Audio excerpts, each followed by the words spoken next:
တဖုံးကသွေးထွက်တာဘာကြောင့်လဲတင်ဟာသွားတိုက်နေစေတဲ့မှာတဖုံးကနေသွေးထွက်လိရှိပါသလား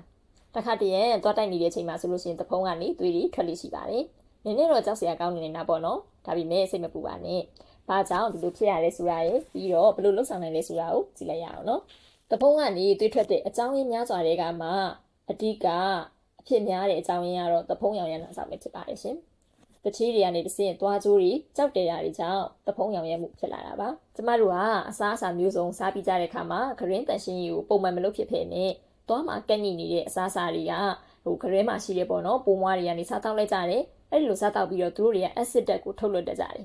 အဲ့ဒီ acid ဓာတ်ကြောင့်ကျမတို့ကသွားပိုးစားတာတွေပြီးတော့တဖုံရောဂါတဖုံရောင်ရဲတာတွေဖြစ်လာရတာပါ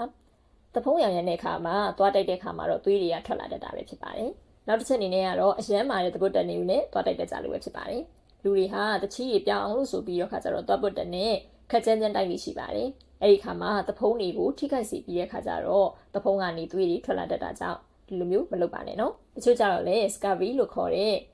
ဗီတာမင် C ချိုးတက်တဲ့အချိန်မှာရေပြီးတော့ကိုဝင်ဆောင်တဲ့အချိန်မှာဟော်မုန်းတဲ့အပြောင်းလဲတွေကြောင့်တဖုံးတွေကနေအထိမခံဖြစ်ပြီးတော့သွေးထွက်လွယ်စေတတ်ပါတယ်ရှင်